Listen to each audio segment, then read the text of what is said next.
Pengetahuan teman-teman, Menara Mengabdi untuk Nusantara adalah salah satu program unggulan Permira. Pada awalnya akan diselenggarakan di Desa Kalikudu, Kecamatan Kebumen, Jawa Tengah. Namun, berhubung adanya wabah COVID-19, akhirnya kita Panitia Menara mengadakan acara webinar kali ini. Untuk penyuksesan acara ke depannya, saya berharap agar teman-teman semua mengaktifkan mode mute jikalau ada pembicara yang berbicara. Nah, saya mengucapkan selamat datang di acara webinar Permira dengan tema Potensi Desa Antara Pariwisata dan Adat Budaya sebagai bentuk kegiatan kedua dari rangkaian acara Menara 2020, Mengabdi untuk Nusantara. Nah, tujuan webinar ini adalah memberikan wawasan tentang pengembangan potensi desa antara pariwisata dan adat budaya di Indonesia, agar kita semua selaku masyarakat, khususnya generasi muda, dapat mengembangkan potensi-potensi tersebut dan memperkenalkannya kepada khalayak umum. Nah, pada hari ini kita kedatangan 3 tamu spesial kita selaku narasumber. Yang pertama di sini ada Pak Junaidi Mulyono, selaku Kepala Desa Umbul Ponggo, Klaten. Halo Pak Junaidi, selamat malam Pak.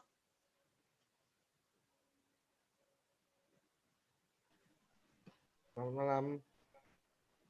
Bagaimana kabarnya Pak? Baik, terima kasih. Sehat. Alhamdulillah sehat-sehat terus ya Pak. Dan ada narasumber kedua kita yaitu Pak Mawardi selaku Kepala Desa Cepogo, Boyolali. Halo halo Pak Mawardi. Assalamualaikum Pak. Apa kabar Pak? Oh, Waalaikumsalam warahmatullahi wabarakatuh. Kabar baik, lalu Mbak Stella. Alhamdulillah. Baik juga Pak.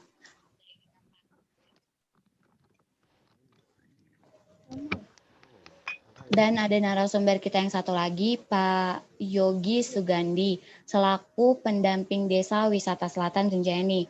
Mungkin beliau sedang lagi mendaki ya teman-teman. Jadi ntar akan untuk Mas Yogi sendiri akan menampilkan pemaparannya di sesi terakhir. Sebagai rangkaian acara webinar ini akan kita mulai dengan pemaparan narasumber dengan durasi 20 menit untuk setiap narasumbernya, kemudian sesi diskusi dan tanya jawab, dan terakhir sesi penutup. Baik teman-teman semuanya, seperti yang kita ketahui, Desa Umbul Ponggo adalah tempat wisata. Tempat wisata ini terbilang cukup berbeda dari kolam renang pada umumnya. Nah, airnya itu berasal dari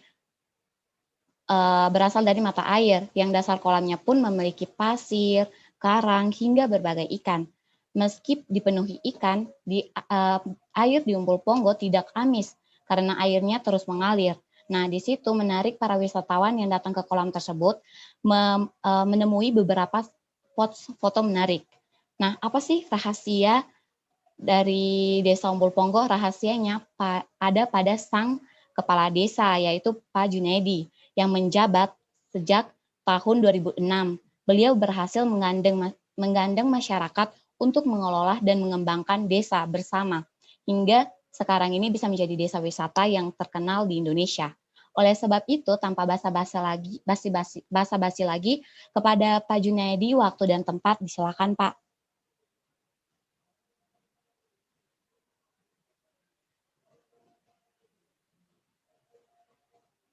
Mohon maaf Pak, mungkin masih di mute itu Pak. Ya, terima kasih atas waktu dan kesempatannya di acara webinar ini ya. Sedikit kami pengen bercerita bahwa Ponggo itu berada di 2 kota besar, yaitu Jogja dan Solo. Dan Ponggo ini berada di dataran rendah antara Merapi dan Merbabu. Memang saat ini Ponggo menjadi tempat untuk studi banding, untuk studi magang, termasuk Ponggo ini banyak penelitian-penelitian dari universitas dan juga akademisi yang gimana sih Ponggo kok bisa menjadi tempat tujuan bagi wisatawan ataupun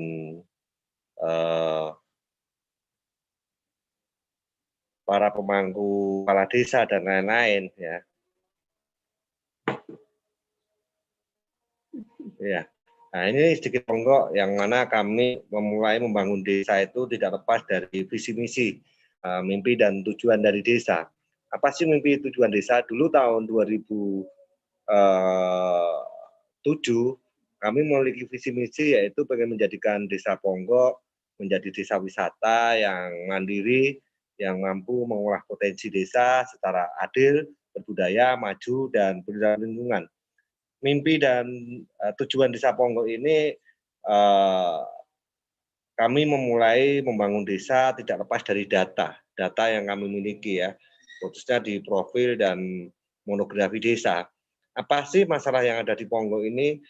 Kemiskinan ada berapa? Ya, kesenjangan sosial ada berapa? Potensi ada di mana? Ya. Jadi data itu sangat penting. Karena ketika kita mau bermimpi tanpa kita memulai dari data ya kita tidak tahu nanti goalnya akan seperti apa kan itu. Nah, dari sinilah kami mencoba menggali potensi yang ada di Desa Ponggok ini karena kami dikaruniai oleh Yang Maha Kuasa potensi sumber daya air ya. Yang mana air ini dulu cuma digunakan untuk mencuci dan irigasi. Tapi saat ini air ini menjadi berkah bagi warga Desa Ponggok, yang mana air ini saat ini selain digunakan untuk pertanian, digunakan untuk pariwisata, perikanan, dan juga digunakan untuk produk air kemasan ya.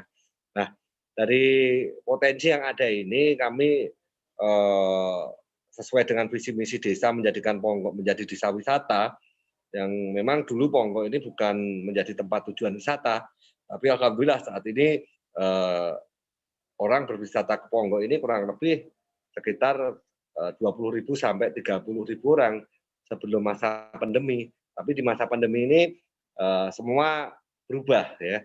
Dari apa yang kita tata, kita kelola saat ini dengan adanya pandemi ini karena kita bergerak di sektor wisata, ini benar-benar merasakan dampak yang sangat luar biasa ya.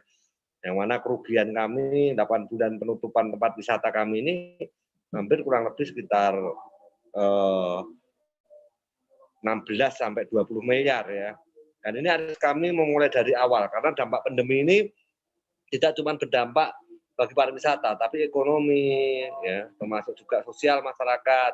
Jadi kami harus memulai dari awal lagi ya, memulai dari perencanaan, termasuk juga kami dalam mengelola anggaran, memanage anggaran, ini kami harus berubah lagi.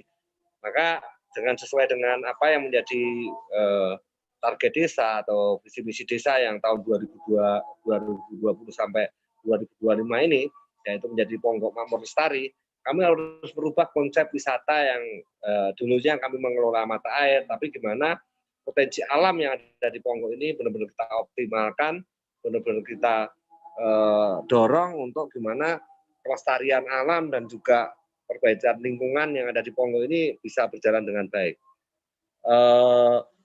Dari proses yang saat ini, mengapa Ponggok ini saat ini menjadi kunjungan bagi desa-desa yang lain ya, karena apa yang kita lakukan ini memang dulunya itu Ponggok itu daerah miskin, daerah tertinggal, pendapatan kami cuma 87 juta per tahun.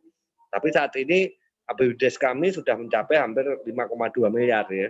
Tapi di masa pandemi ini kita turunkan menjadi 3,2 ya.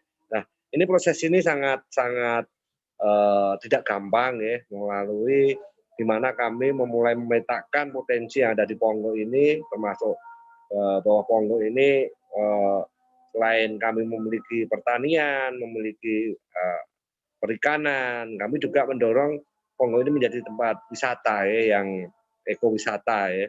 Jadi kami mulai berbenah di mana tempat-tempat wisata yang ada di Ponggok ini tata kelolanya kita dinaikkan standarnya ya, dinaikkan standarnya.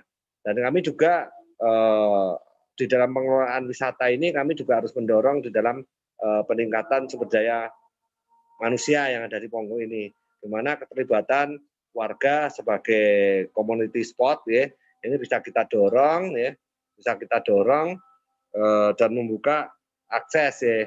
mereka kita ajak bicara, duduk bersama, gimana kita mendorong pariwisata yang ada di desa ini bukan menjadi tanggung jawab desa, tapi menjadi tanggung jawab kita bersama. Maka di Pongo ini di masa pandemi ini kami memiliki strategi yang mana di mana kami kerja kolaborasi ya, kerja bersama ya. Karena saat ini di masa pandemi ini kita harus punya strategi khusus atau mungkin trik khusus ya, yang kreatif, yang inovatif untuk bisa menyesuaikan di era setelah COVID ini ya. Dan ini sangat penting, termasuk juga kami sebenarnya di desa ini ada 4 pendekatan strategi di dalam membangun desa, yaitu tata ruang dan perencanaan, di mana tata ruang desa, perencanaan desa ini bisa kita bikin sesuai dengan blueprint yang sudah kita tuangkan di dalam RPJM Desa ya. Nah, termasuk juga yang kedua adalah Badan Usaha Milik Desa. Di mana Badan Usaha Milik Desa ini sebagai penggerak sektor real dan sektor keuangan. Jadi pengelolaan aset-aset desa ataupun potensi-potensi desa ini setelah kita adakan revitalisasi dikelola oleh BUMDesa.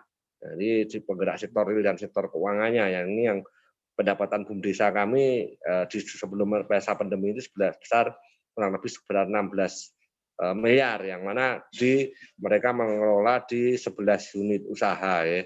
Nah, terus yang selanjutnya adalah di dalam pengembangan atau perubahan strategi pembangunan desa ya. Di masa pandemi ini antara kesehatan dan ekonomi harus berjalan ya. Indonesia ini lagi masa resesi ya, menuju arah resesi, mungkin sudah resesi. Nah, gimana sih strategi desa di masa pandemi ini untuk bisa keluar dari masalah ini, khususnya bagi kami sangat-sangat merasakan dampak yang luar biasa ya, dengan apa itu di masa COVID ini ya. Nah, ini bentuk kerjasama gotong royong ya, yang mana kalau ini strategi kami yang keempat ya, gimana kami berkolaborasi dengan masyarakat, dengan lembaga desa untuk bangkit lagi, untuk pulih lagi seperti dulu ya, sebelum masa pandemi ini memang tidak mudah ya. Maka dari itu solidaritas dan ketahanan pangan yang ada di Pongo ini perlu benar-benar kita jaga ya. Nah, selanjutnya yaitu di program pemulihan ekonomi di masa pandemi ini kami memang butuh strategi yang mana modifikasi produk wisata di Pongo itu harus seperti apa sih? Karena kita nggak mungkin bisa seperti dulu lagi. Kita harus mengawali hal baru yang mungkin kemarin kita sudah terlalu asik dengan pengelolaan yang ada. Nah, dari masa pandemi ini kita harus merubah konsep dari pengelolaan wisata yang ada di Pongo ini, termasuk peningkatan nilai jual lewat konsep storynomic ya. Jadi gimana wisata di Pongo ini ada narasinya, ada ceritanya ya. Jadi antara wisata, budaya ya, termasuk juga sosial masyarakat ini bisa kita tawarkan menjadi sebuah konsep wisata baru ya, yang mana ini dulu Pak Jokowi sempat menyampaikan ya, di mana storynomic ini bisa mendorong pariwisata yang ada di Indonesia ini. Nah, yang selanjutnya sekarang di era digital ya, yang mana di era digital ini marketing digital itu hal yang paling murah untuk kita melakukan ibaratnya marketing ya.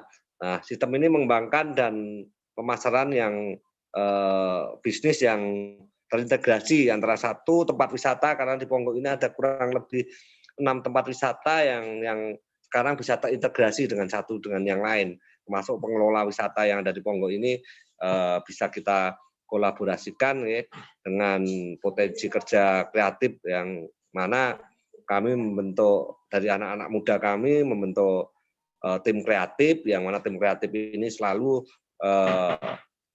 menjual Pongo ataupun membranding Pongo ya, dengan konten-konten yang ada di desa Pongo ini, masuk di trademark dan juga rebranding desa. Nah, ini penting sekali tadi yang dilakukan oleh teman-teman Pongo kreatif ya, ini bisa menjalankan konsep bisnis berkelanjutan ya, dengan moto layanan atau jasa customer service ya, yang mana ini bisa melayani dari semua wisatawan yang akan hadir di Pongo ini bisa terlayani dengan baik, mungkin secara offline dan online ya. Banyak program dan unit kerja desa kami yang menyesuaikan diri dengan kebiasaan baru yang ada di Desa Ponggok, termasuk juga pengelola wisata yang ada di Ponggok. Seperti ada Pokdarwis, ada BUMDes, termasuk juga ada UMKM yang menjual kuliner yang ada di Ponggok ini. Gimana kita bersinergi untuk konsep pembangunan desa yang berkelanjutan sesuai dengan apa yang disampaikan oleh Pak Menteri Desa di Permendes, yang mana desa itu harus punya goal nih ya, punya target ya. Target desa itu apa gitu. Nah, kalau di Ponggok target desa ini dari 18, sebenarnya harusnya 17 gitu, SDGs itu, tapi kok ini di Permendesnya ada 18 dan alhamdulillah Ponggok itu sudah goal ya. Kemiskinan ada berapa? Alhamdulillah kemiskinan kami sudah bisa mengurangi kemiskinan yang ada di Ponggok ini. Mungkin kalau bisa dibilang sebelum pandemi ini di Ponggok ini udah nggak ada orang miskin sebenarnya ya. Masuk juga di sosial masyarakat, budaya dan lain-lain ya. Ini target-target goal ini alhamdulillah Desa Ponggok udah bisa berjalan dengan baik ya. Terus yang selanjutnya gimana sih implementasi yang kita lakukan di Ponggok ini antara pariwisata dan juga program-program yang lain itu bisa berjalan dengan baik ya. Nah ini di mana dengan ditutupnya objek wisata yang ada di Desa Ponggok ini, otomatis PAD kami turun, BUMDes juga pendapatannya turun. Nah ini strategi-strategi ini yang baru kita sudah memiliki standar operasional untuk gimana di masa nanti objek wisata ini buka, standar operasional itu bisa kita jalankan, termasuk penerapan protokoler COVID-19 di tempat wisata yang ada di Desa Ponggok ini. Termasuk yang mana di Ponggok ini kami dari Ponggok ini secara program-program yang ada di desa, karena kami memang gimana Ponggok ini di dalam pengelolaan wisata itu tidak cuman kita berpikir profit, tapi juga benefit terhadap masyarakat ya. Adapun program-program unggulan kami ada satu rumah satu mahasiswa, jadi mahasiswa di Ponggok ini bisa kita biayai dari desa walaupun cuman subsidi ya, yang sebesar 500.000 per bulan, ya, termasuk juga kesehatan di Ponggok ini, klaim asuransi kesehatan masyarakat juga sudah kita bayar dari desa, ya, termasuk juga di Ponggok ini untuk rehab rumah. Alhamdulillah kami tiap tahun merehab rumah di Ponggok ini kurang lebih 10 rumah. Ya. Kalau sekarang mungkin tinggal berapa rumah lagi yang perlu kita rehab dari rumah tidak layak huni menjadi rumah layak homestay. Jadi kami mencoba dari masalah-masalah ataupun database yang kita miliki di profil dan monografi desa, itu kita gunakan dari masalah itu menjadi sebuah potensi ya. Itu yang ada di Desa Ponggok ini. Mungkin itu dulu yang bisa kami sampaikan ya, bahwa kami di Desa Ponggok ini sedang fokus pada pemulihan ekonomi warga desa. Konsep pembangunan desa ya yang basis kondisi faktual yang berdampak pandemi ya. Program kerja pembangunan desa wisata ini dengan konsep berkelanjutan sangat dalam kondisi ini sangat tidak mungkin ya. Kami berharap upaya kami didukung oleh semua kelembagaan ataupun program-program yang swasta ataupun CSR ataupun yang lainnya ya, itu untuk gimana berkontribusi kita keluar dari masalah yang saat ini kita hadapi semua, yaitu penyebaran COVID-19. Jangan sampai nanti kita di dalam pengelolaan wisata ini berisiko bagi masyarakat yang ada di desa kami. Mungkin cukup sekian dari kami ya. Mohon maaf kalau kami dalam penyampaian ini ada bahasa ataupun mungkin hal yang kurang berkenan, kami mohon maaf yang sebesar-besarnya. Terima kasih. Wassalamualaikum warahmatullahi wabarakatuh. Waalaikumsalam warahmatullahi wabarakatuh. Oke, baik Pak. Terima kasih Pak Junaidi atas penjelasannya.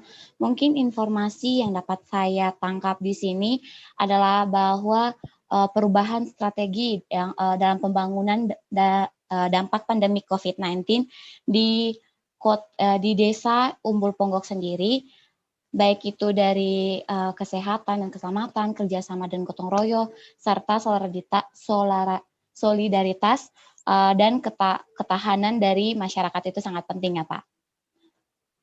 Oke, sekali lagi terima kasih Pak Junaidi atas penjelasannya. Untuk teman-teman yang memiliki pertanyaan, teman-teman dapat menulisnya dalam kolom komentar. Dan berikutnya adalah Desa Cepogo. Seperti kita ketahui, Cepogo adalah sebuah desa kecamatan di Kabupaten Boyolali, Jawa Tengah, Indonesia.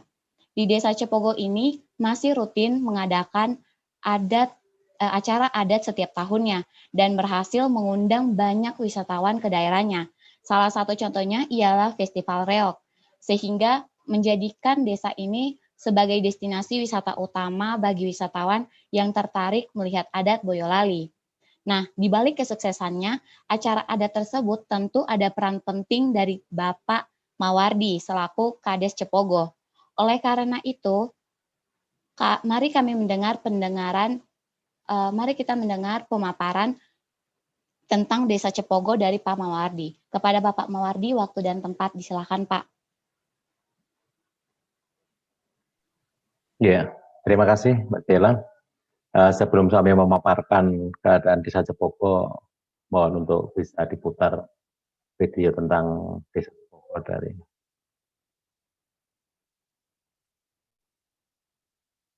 ini nggak boleh real itu ya kita malah ini.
Ramun suaranya. Ini ramun suaranya. Saya tahu suaranya.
realize there's always something more. The air I breathe, everything I sense makes me alive. Explore the darkness, embrace the light.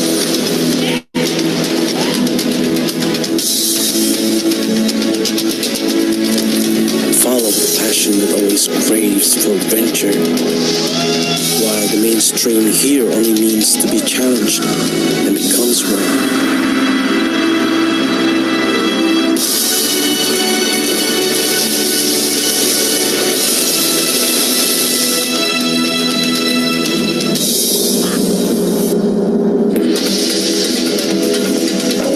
So exciting!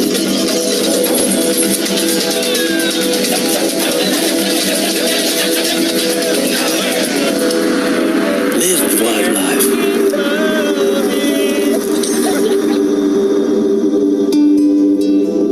Sometimes you feel you've discovered something.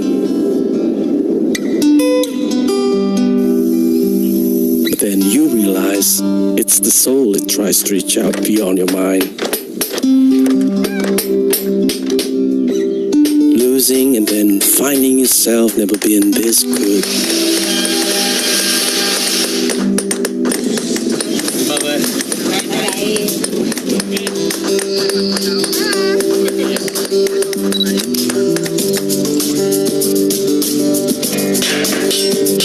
Life that charged you beyond limits. We belong here. Where the vibes from our old songs returning.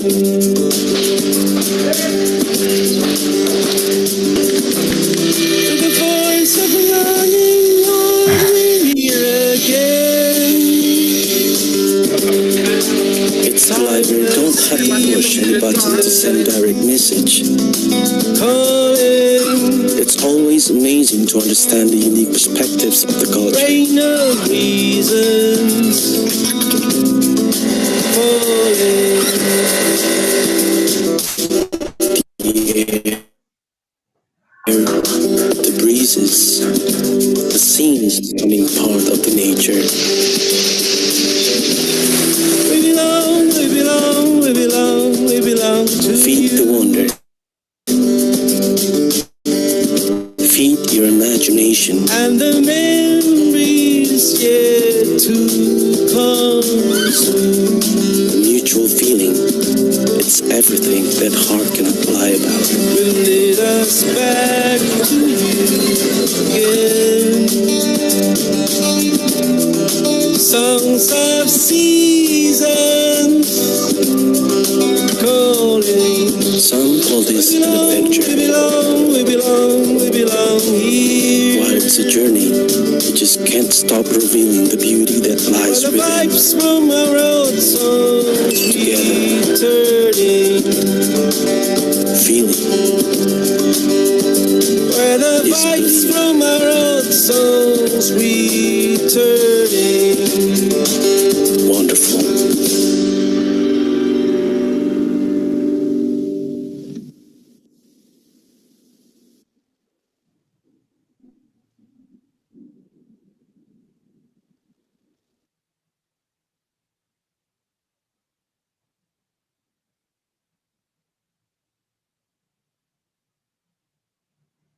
Oke, sudah.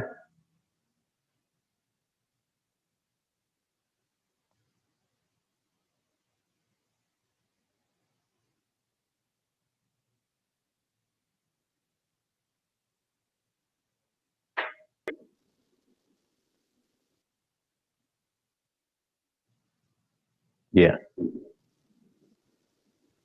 Selamat malam dan juga selamat sore bagi yang di Rusia. Sedikit kami sampaikan bahwa mengawali dari apa yang harus kami sampaikan di webinar ini. Video tadi merupakan gambaran sekilas tentang keadaan Desa Cepogo, di mana beberapa potensi wisata dan adat budaya yang ada di Desa Cepogo. Terlebih kami sampaikan bahwa Desa Cepogo, Kecamatan Cepogo dan Boyolali itu sebuah desa yang terletak di lereng Gunung Merapi dan Merbabu. dengan ketinggian kurang lebih 900 meter di atas permukaan laut, dengan penduduk kurang lebih 8.100 jiwa, dengan 2.600 jiwa. Keberadaan desa kami tidak terlepas dengan keberadaan kerajaan-kerajaan di tanah Jawa, di mana desa Cepoko ini ada, khususnya di Tumang, itu keberadaan sejarahnya sudah ada semenjak ada kerajaan-kerajaan di tanah Jawa. Ini peran serta desa kami, desa Cepoko, dalam melaksanakan khususnya upacara-upacara kebudayaan di kerajaan-kerajaan itu pasti ada di situ. Berawal dari situlah kami memang mempunyai banyak potensi wisata dan adat budaya di desa Cepoko, namun semua berawal dari mimpi, di mana mulai 2013 saya menjabat sebagai kepala desa dan saat ini sudah menjadi untuk tahap kedua. Itu melihat potensi yang ada, namun kadang-kala belum tertata dengan rapi. Untuk itu awal yang kami laksanakan adalah pembuatan master plan desa, kemudian menggandeng berbagai lembaga, baik pemerintahan, dan salah satunya yang saat ini tetap menjadi pendamping kami adalah dari tim pengabdian masyarakat dari Universitas Indonesia, di mana mengingat kondisi situasi dari desa kami yang terbatas akan sumber daya manusianya dan juga perlu penggalian-penggalian sejarah. Untuk itu kami menggandeng Civitas Akademika, baik dari penggalian sejarahnya sampai pembuatan master plan. Ini kami laksanakan. Kemudian proses perkembangan ini kami laksanakan diawali dengan berbagai penggalian sejarah dari kriya logam intinya, yang dimana pada dasarnya kalau kami mungkin dengan Ponggok agak sedikit berbeda. Baru untuk desa Cepoko ini arah kami adalah menjadi desa wisata edukasi. Kalau di Ponggok ada semacam kekayaan alam berkumpul, kami di desa Cepoko ini ada kekayaan yang berwujud dari seni kriya logam, dari tradisi seni kriya logam ini. Dari inilah yang sampai saat ini dikenal dari masyarakat baik di Indonesia maupun di mancanegara, keberadaan desa dengan hasil kriya logamnya yang unik, yang menjadi kebanggaan baik warga desa Cepoko sendiri, warga Boyolali, dan nasional. Ini merupakan kebanggaan bagi desa kami. Namun kebanggaan tersebut akan menjadi lepas manakala kita tidak mampu untuk melestarikan antara adat budaya tersebut. Untuk itu langkah yang kami ambil yang pertama adalah menggandeng dari Civitas Akademika tadi untuk menjadi pendamping kami. Kemudian dengan menampilkan potensi yang ada di desa kami ini dengan berbagai festival-festival, salah satunya adalah Tumang Fair yang kami tampilkan. Jadi mimpi kami ke depan adalah bagaimana desa Cepoko menjadi sebuah desa wisata edukasi yang tetap melestarikan sejarah, adat budaya yang ada. Kami sampaikan bahwa adat budaya yang ada di desa kami salah satunya adalah ada acara sadranan, di mana setiap tanggal menjelang hari atau bulan puasa, antara tanggal 20 sampai 10 sampai tanggal 30 sebelum puasa itu ada acara nyadran, di mana acara tersebut menjadi titik awal dari tradisi yang tetap dilestarikan sampai hari ini. Kemudian untuk Tumang Fair, ini memang kami melaksanakan pelestarian ini dikolaborasi antara pelestarian budaya dengan potensi yang ada dalam hal ini adalah potensi kerajinan logamnya. Kami sampaikan kekayaan budaya baik dari Rodat, Karawitan, Riau, Ketoprak, sebagainya semua ada di desa kami. Dan makanan juga ada dari kuliner di desa kami, itu ada makanan-makanan yang merupakan kuliner khas semacam sagon, atau di sana ada lempeng, ada wajik, sampai dan sebagainya. Ini kami kolaborasikan dengan memamerkan hasil-hasil kriya logam yang ada di desa kita ini, sehingga kita mengundang turis baik dari lokal maupun mancanegara datang untuk ke desa Cepoko ini, kemudian akan melihat hasil karya seni logamnya di satu sisi, di sisi lain juga akan menikmati dari hasil kuliner ini. Kemudian langkah juga yang pernah kami ambil dengan didukung dari pemerintah kabupaten, ini kami pernah mengadakan satu tumbang fair yang diadakan di salah satu mal di Kota Surakarta dengan maksud karena kriya logam ini merupakan sebuah seni, namun untuk pemasarannya ini lebih banyak kalangan menengah ke atas. Jadi memang kami membutuhkan suatu langkah-langkah bagaimana kriya logam ini pada akhirnya menjadi sebuah kekayaan yang diminati oleh banyak orang dari luar negeri khususnya yang datang ke Indonesia. Kemudian dari situ pada akhirnya akan datang, mereka akan mengetahui bagaimana proses pembuatannya, ada workshop di situ, ada tata cara pembuatan dari awal sampai akhir yang diikuti oleh turis-turis itu, ini yang kami harapkan ke depan semacam itu. Kemudian kami sampaikan dampak ekonomi dari nilai ini, bahwa desa Cepoko ini adanya kerajinan logam yang nanti kami harapkan menjadi wisata edukasi ini memang meningkatkan perekonomian di masyarakat. Kami sampaikan 60% dari penduduk ini menggantungkan pencariannya dari kerajinan ini, baik dia menjadi marketing, finishing, kemudian dari pengrajin dan sebagainya. Dan pernah sampai waktu itu terkenal bahwa desa Cepoko ini desa yang susah untuk mencari pengangguran.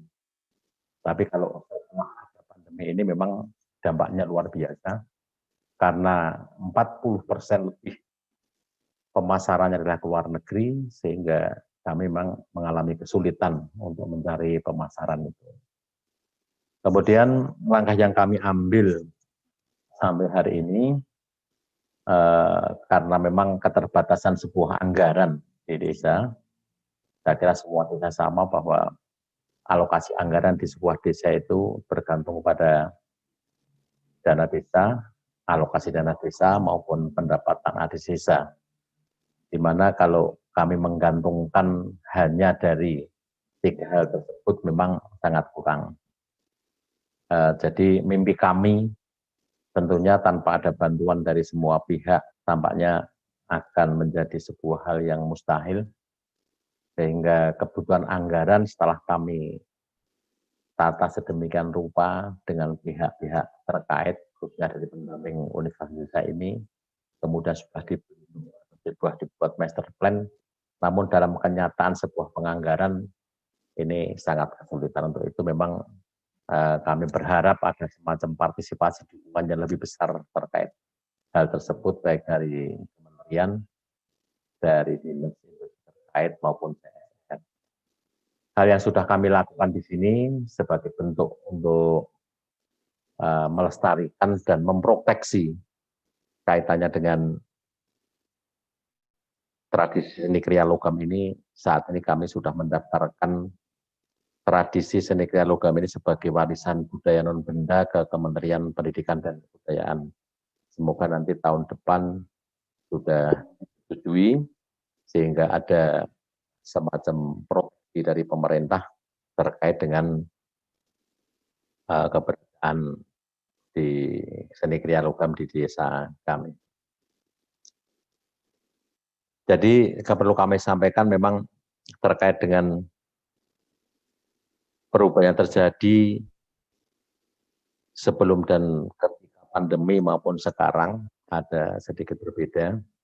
Pada saat pandemi awal memang betul-betul terpukul ekonomi karena sebagian besar harus diekspor. Kemudian sedikit demi sedikit dan alhamdulillah untuk saat ini sudah mulai berjalan untuk kegiatan tradisi logam ini sudah mulai berjalan sehingga masyarakat sudah mulai bisa kembali beraktivitas meskipun dengan keterbatasan mengikuti anjuran dari pemerintah untuk tetap melakukan protokol kesehatan. Demikian sebagai awalan, Mbak moderator, kurang lebihnya saya mohon maaf. Assalamualaikum warahmatullahi wabarakatuh.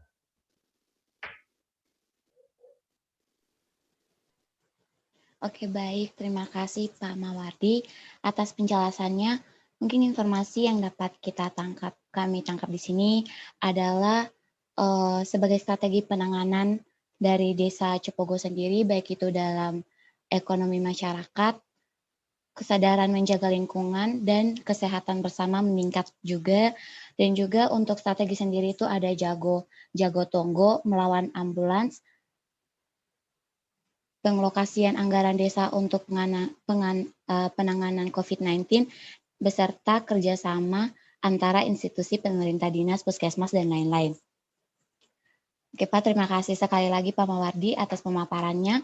Teman-teman semua yang ingin bertanya, teman-teman boleh langsung aja ditulis di kolom komentar.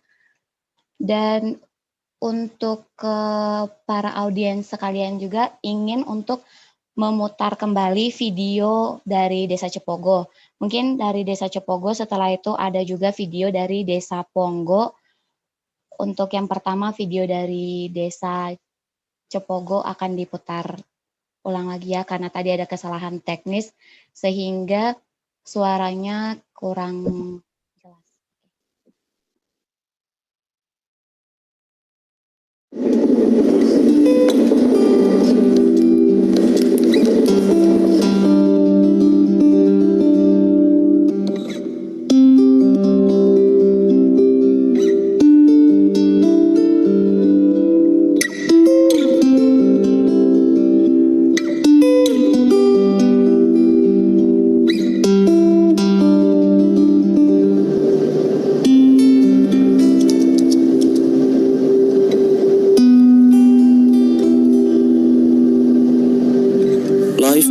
When we discover new things.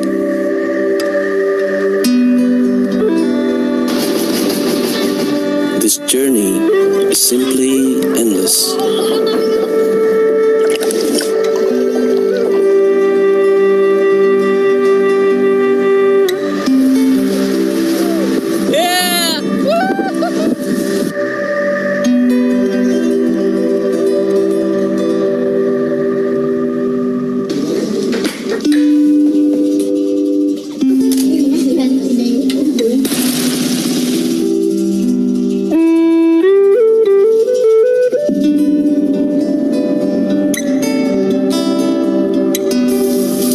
Discovering is so easy.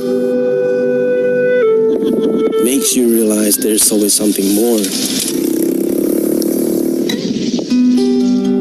The air I breathe, everything I sense makes me alive.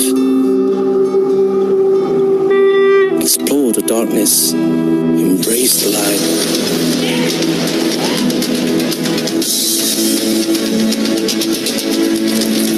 Follow the passion that always craves for adventure, while the mainstream here only means to be challenged and becomes one.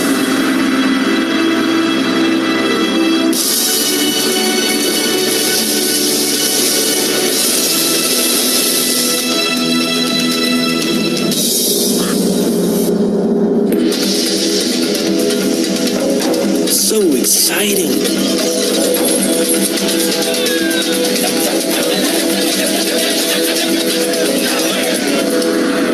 Live the wildlife.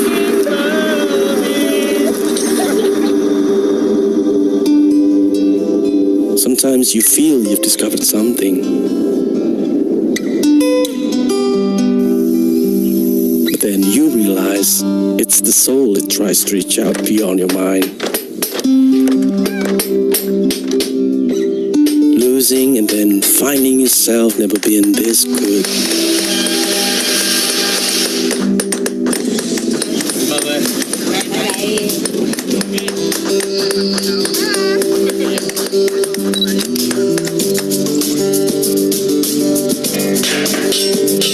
Life that charged you beyond limits. We belong here. Where the vibes from our old songs returning.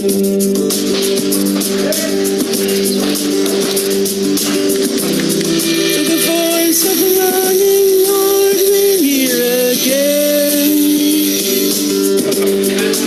It's like we don't have to push any button to send direct message. It's always amazing to understand the unique perspectives of the culture. Rain of reasons falling. The air, the breezes, the scenes becoming part of the nature. We belong to Feed the you. wonder. Feed your imagination. And the memories yet to come soon. A mutual feeling. It's everything that heart can lie about. Will lead us back to you again. Songs of seasons calling.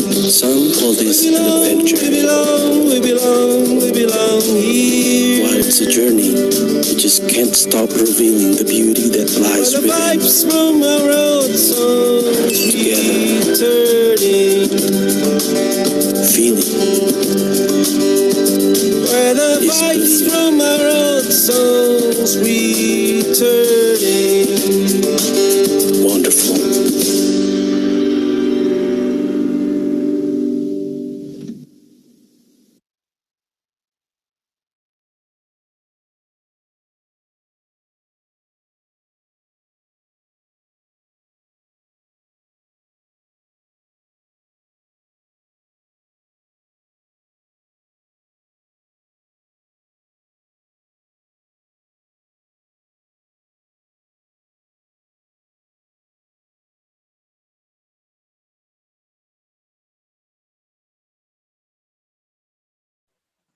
Oke, terima kasih.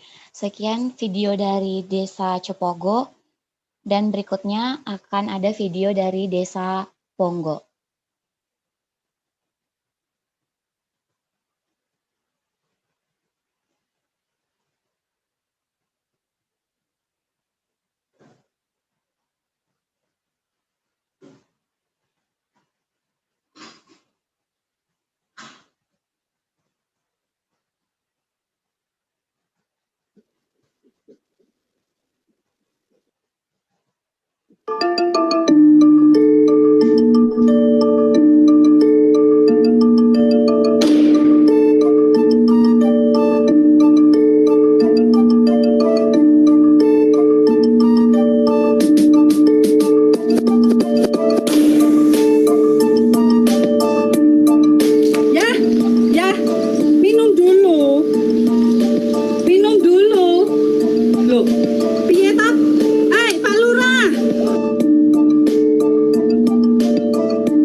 Terima kasih ya Pak.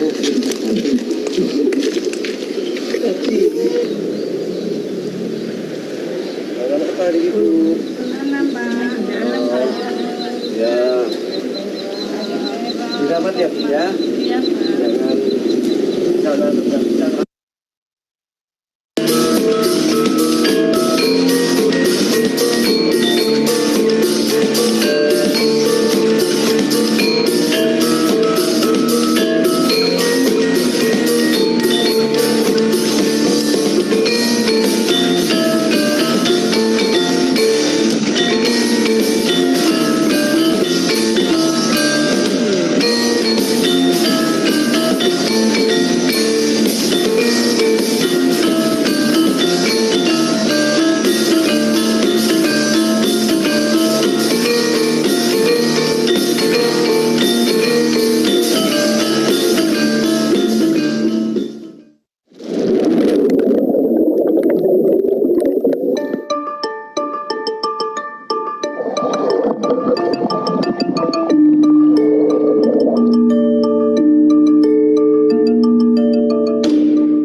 Oke, terima kasih untuk pemaparan videonya yang luar biasa ya. Kita dapat melihat kekayaan alam, baik itu dari posisi pariwisata maupun adat budaya di desa Ponggo dan juga desa Cipogo.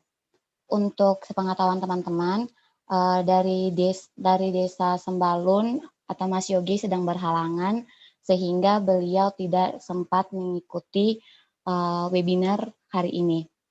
Nah, tanpa membuang-buang waktu, mari kita masuk ke acara selanjutnya, yaitu sesi diskusi dan tanya jawab. Untuk pertanyaan pertama, kami kasih kesempatan pertama, kami persilakan untuk panelis dari pihak Kalikudu untuk memberikan pertanyaannya. Kepada Mas Aid Mustafa, silakan Mas. Ya, selamat malam. Bisa terdengar suaranya? Oke, bisa dengar. Ya. Oke, terima kasih. Assalamualaikum warahmatullahi wabarakatuh. Iya, saya sudah kenal ya. Saya Ayub Mustafa dari Kalikudu. Untuk yang pertama, saya mau bertanya kepada Bapak Gunayadi Mulyono. Wisata Umbul Ponggoknya Pak luar biasa, mantap. Ya.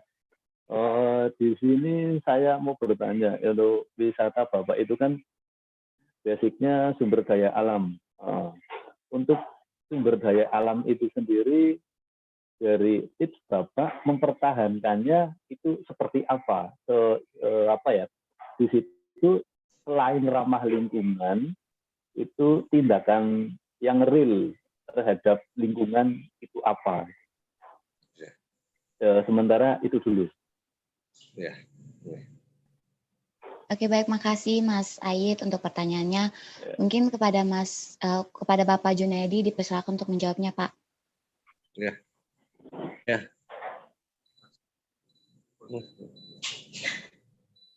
Ya. Terima kasih ya. Kami memang di Desa Ponggo ini saat ini untuk kaitannya pengelolaan sumber daya alam yang ada di Ponggo ini, karena sumber daya alam itu adalah aset dasar yang kami miliki, ya. Termasuk Ponggo ini di dalam pengembangan provinsi, ini aset sumber daya alam ini sangat berpengaruh terhadap potensi yang ada di Ponggo ini. Saat ini kami sudah menuju ke konsep ekowisata, yang mana wisata yang berkelanjutan, yang mana kami peduli terhadap lingkungan yang saat ini menjadi bagi kami. Kami untuk pengelolaan sumber daya ini kami sudah mengurangi ya di Ponggok ini, karena kami di dalam ataupun di dalam pengelolaan sampah yang ada di Ponggok ini, karena orang datang ke Ponggok ini ibaratnya mereka akan membuang sampah ya, dan ini akan menjadi bom waktu nantinya di Ponggok ini kalau kami dari sekarang tidak peduli di dalam pengelolaan sampah ya. Jadi kami sekarang sudah menuju ke ekowisata, yang mana di Ponggok ini kalau ada orang menikah ya, kemarin baru kita perdeskan ya, kalau ada orang menikah harus menanam bunga ataupun tanaman yang ada di Ponggok ini. Termasuk kalau ada orang mahasiswa penelitian di Ponggok atau KKN di Ponggok ataupun studi banding ke Ponggok, kami harapkan juga akan memberi kontribusi terhadap visi misi kami. Karena visi misi kami tahun 2020-2025 ini adalah Ponggok Makmur Lestari. Jadi kalau kami di RPJM kami ya, yang mana strategi kami yang keempat itu adalah peduli terhadap lingkungan ya. Nah, inilah kami sedang menuju ke sana ya. Dengan kami membentuk program pohon gayam. Jadi pohon gayam itu banyak bukan di Ponggok ini. Dan pohon gayam ini sangat luar biasa sekali untuk menyerap air ya. Ini kami membentuk namanya ataupun program hutan gayam ya. Jadi di sepanjang sungai kami tanami pohon-pohon gayam ya. Tahun kemarin kita sudah mengadakan yang namanya Green Literasi Camp ya. Di situ kami mencoba untuk menyadarkan masyarakat, kepedulian masyarakat, pemuda, kelompok Pogdarwis, kelompok UMKM ini untuk peduli terhadap sumber daya alam yang ada di kita, di mana mereka menjadi water defender untuk menjaga sungai, menjaga mata air, ini supaya bisa berkelanjutan terhadap anak cucu kami. Ya. Masuk kami juga membuat program Ponggok Green Library, ya, yang mana proses ini ya, kami di Desa Ponggok ini kami menginisiasi literasi ya, dengan kami memiliki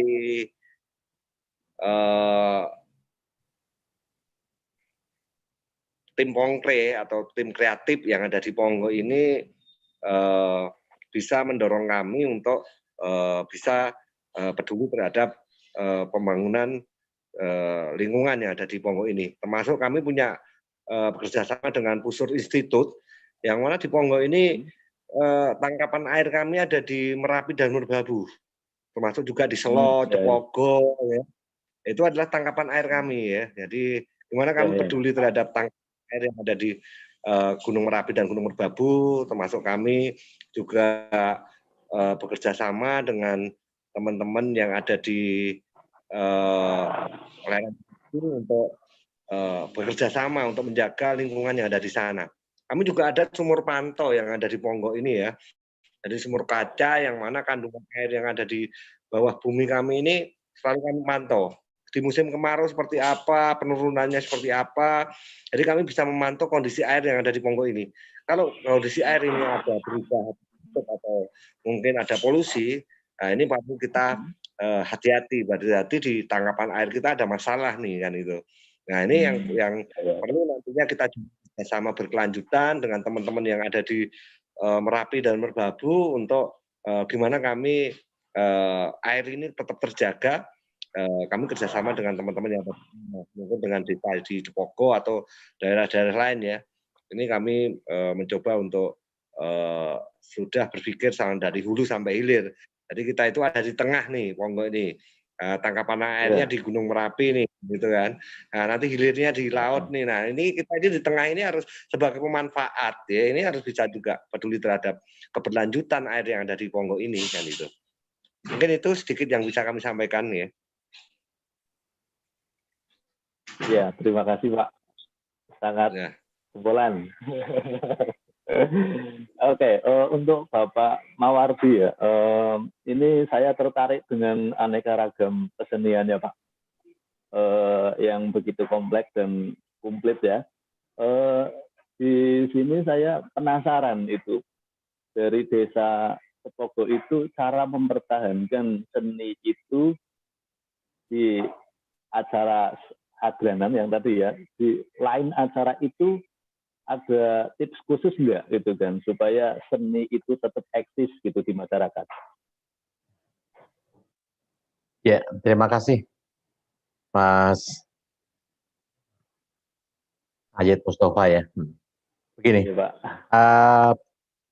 dalam mempertahankan seni budaya ini, kami sama bahwa Desa Cepogo ini memang menyiapkan Desa Cepogo menjadi desa wisata budaya berbasis kerajinan kriya logam. Ini intinya dari kami memang arahnya ke situ. Jadi untuk mempertahankan kesenian itu, yang kami laksanakan adalah di sini itu memang di Desa Cepogo berbagai kesenian ada. Namun kalau mereka tidak pernah ditampilkan, itu juga akhirnya akan punah. Ini sama. Jadi sebuah wisata itu memang harus ada keterkaitan. Satu orang datang, misalnya turis mancanegara, datang di situ harus ada suguhan semacam seni tari. Ada reog, ada rodat. Kemudian di situ akan juga mereka sekarang lebih senang melihat langsung prosesnya. Sehingga kami memang menyiapkan desa itu menjadi wisata budaya berbasis kriya logam. Jadi dalam kami mempertahankannya adalah kami mengadakan semacam festival. Salah satunya adalah festival Tumang Fair yang diadakan setiap 1 tahun sekali menjadi agenda tahunan. Hanya mohon maaf karena ini tahun ini tidak diadakan karena ini masih pandemi. Di situ itu kita kolaborasikan. Jadi seni yang ada di wilayah kami itu kita tampilkan dalam acara tersebut. Jadi di acara tersebut ibu-ibu PKK kita libatkan dalam menyiapkan untuk kulinernya, kuliner tradisional. Ini memang sudah dilaksanakan. Kemudian warga masyarakat dengan keterkaitan RT, RW itu diminta untuk menyiapkan kesenian masing-masing wilayah potensinya apa, itu kita tampilkan dalam festival tersebut. Biasanya kita melaksanakan festival itu sekitar 2 sampai 3 hari. Tergantung dengan kondisi dari desa tersebut, dari desa kami. Dan di situ kami juga menampilkan salah satu bintang tamu yang nanti akan menjadi daya tarik tersendiri. Karena pada tahun 2018 ini kami justru mendatangkan almarhum Didi Kempot itu pernah kita datangkan ke desa kami. Jadi kemudian yang pelaksanaan Tumang Fair-nya dilaksanakan, diserahkan, dikoordinasi oleh Karang Taruna. Di sini kami punya Karang Taruna Semut, Semangat Muda Tumang, karena senteranya itu di Tumang sebenarnya. Ini yang akan mengkoordinasi masing-masing wilayah melalui ibu-ibu PKK, melalui Karang Taruna sekitarnya, kita tampilkan dalam tradisi tahunan Tumang Fair. Itu yang kaitannya dengan Tumang Fair. Kemudian tradisi Sadranan, ini untuk Kecamatan Cepogo, Selo, Muso, ini hampir semua melaksanakan tradisi Sadranan. Untuk wilayah Kecamatan Cepogo ini, setiap tahun kurang lebih tanggal 10 bulan Saban ya sebelumnya, itu ada grebek Sadran yang dilaksanakan di kecamatan sebagai awal pembukaan grebek di grebek Sadranan. Ini kemudian hari-hari berikutnya akan bergiliran satu desa dengan desa lain sekecamatan Cepogo masing-masing ada acara sadranan yang di mana harinya sudah ditentukan di masing-masing wilayah. Ini mereka akan silaturahmi di situ dan yang disediakan sebagian besar adalah makanan khas. Jadi khas dari wilayah desa kami ini kita suguhkan dan itu tamunya luar biasa banyak pada saat itu. Jadi dengan kata lain, kami dengan pola yang diterapkan di desa kami menggandeng pemuda sebagai atau Karang Taruna sebagai koordinatornya, ibu-ibu PKK yang memasak di situ, kemudian dari masyarakat yang menampilkan sendiri. Jadi pada dasarnya adalah bagaimana kita menampilkan seni budaya itu sehingga tidak punah. Harapan kami itu begini, manakala suatu daerah kemudian dikoordinasi oleh Karang Taruna, generasi mudanya yang mengkoordinasi, itu secara otomatis budaya tersebut tidak akan luntur atau tidak akan hilang. Kalau itu diserahkan kepada desa langsung, di satu sisi juga mungkin sumber daya manusianya juga kurang, namun kalau diserahkan kepada pemuda di seluruh desa, Karang Taruna desa yang bergerak, itu ternyata lebih efektif gitu. Terima kasih, iya, Mas. Pak. Ya. Ya mungkin dua pertanyaan itu Kak Stella. Terima kasih. Assalamualaikum warahmatullahi wabarakatuh. Oke, terima kasih Mas Ayit atas pertanyaannya, dan juga terima kasih kepada Bapak Junaidi dan Pak Mawardi atas tanggapannya. Mungkin pertanyaan selanjutnya ini dari salah satu panitia Menara 2020. Kepada Kak Wahyu, disilakan Kak untuk bertanya, Kak.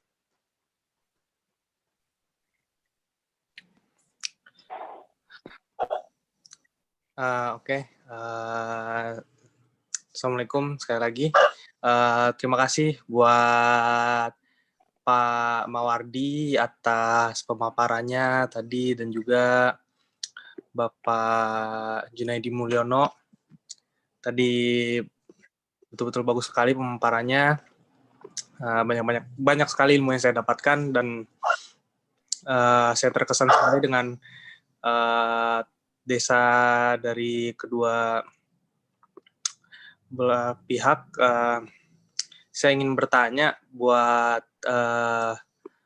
Pak Mawardi mengenai tadi Pak yang sumber daya manusianya Pak.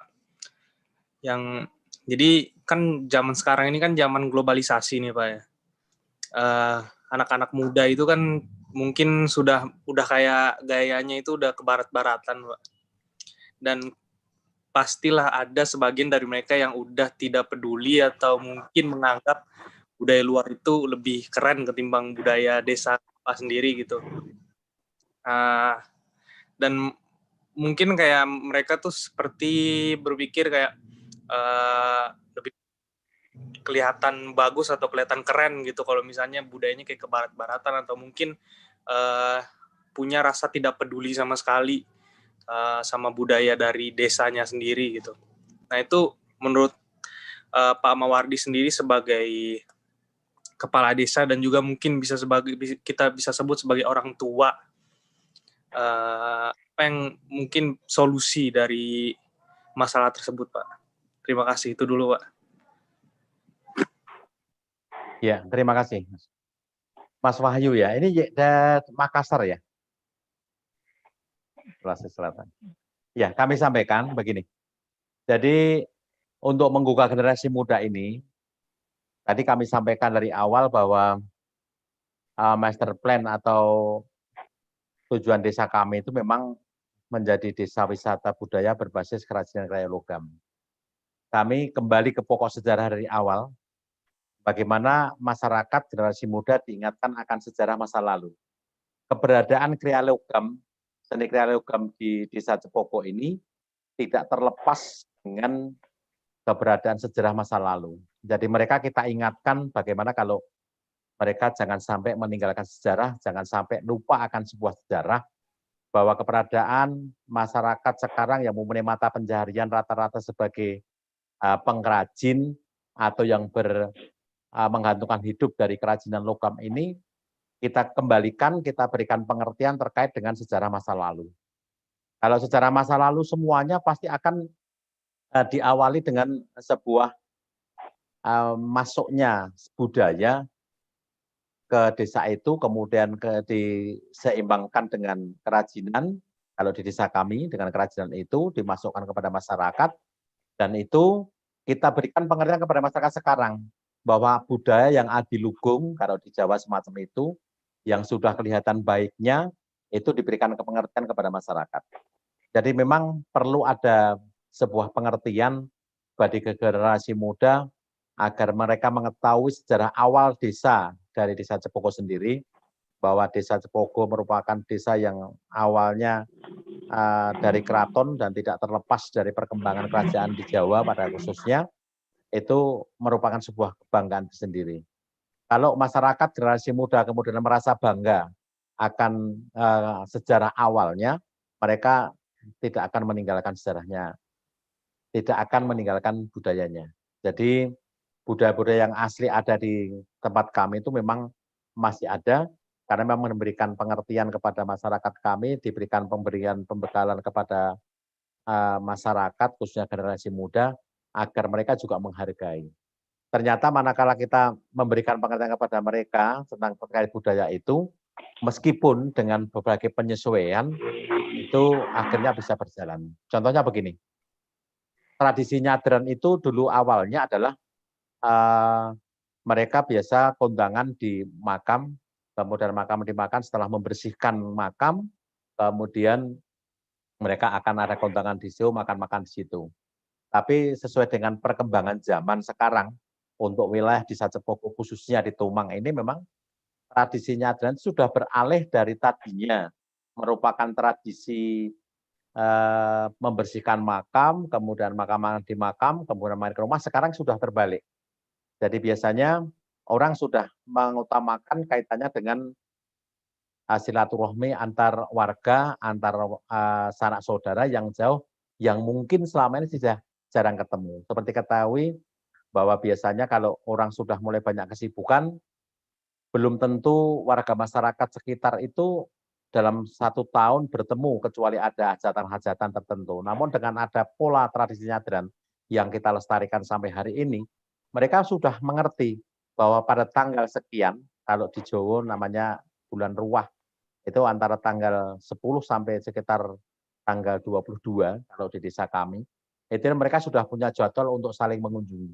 Ini salah satu yang bisa kita laksanakan. Jadi kembali lagi kami sampaikan Mas Wahyu, yang penting adalah memberikan pengertian kepada generasi muda akan kaitannya dengan kebudayaan itu, namun bukan menyesuaikan ya, tapi tetap keseimbangkan antara perkembangan zaman dengan adat budaya yang ada. Begitu Mas Wahyu. Oke Pak, terima kasih Pak. Jelas sekali atas jawabannya Pak. Sekali lagi terima kasih. Oke, terima kasih Pak Mawardi atas tanggapannya. Mungkin pertanyaan selanjutnya ini dari YouTube ya Pak. Ada dari Nofris Subua. Pertanyaannya ialah bagaimana langkah-langkah perintisan desa wisata Ponggo yang baru agar bisa diterima oleh masyarakat. Pertanyaannya diberikan kepada Pak Junaidi. Mungkin kepada Pak Junaidi dipersilakan untuk menjawabnya, Pak. Iya. Jadi memang di masa pandemi ini ya, hampir semua desa wisata ataupun tempat wisata mengalami dampak yang sangat luar biasa ya. Dimana ketika kita nanti menjalankan pariwisata yang ada di Ponggok ini atau di wisata yang dikelola oleh desa, oleh BUMDesa ataupun oleh Pokdarwis, ini benar-benar bisa menerapkan protokol COVID ini dengan baik ya. Jadi kami mencoba menjalankan dari antara kesehatan dan ekonomi itu bisa berjalan seiringan. Nah ini saat ini ekonomi masyarakat benar-benar terdampak ya, khususnya Desa Ponggok ini ya, karena banyak warga kami tergantung dari pariwisata. Hampir kurang lebih karyawan yang kelola di wisata itu kurang lebih sekitar 300-an orang ya. Ini sangat-sangat berdampak sekali dan kami harus membuat strategi baru. Gimana kami bisa menawarkan paket wisata yang ada di Ponggok ini dengan paket-paket wisata yang akan memberi kenyamanan dan juga keamanan bagi pengunjung dan juga bagi warga desa kami ya. Maka dari itu edukasi terhadap pengelola pariwisata ataupun terhadap pengunjung ini sangat penting sekali ya.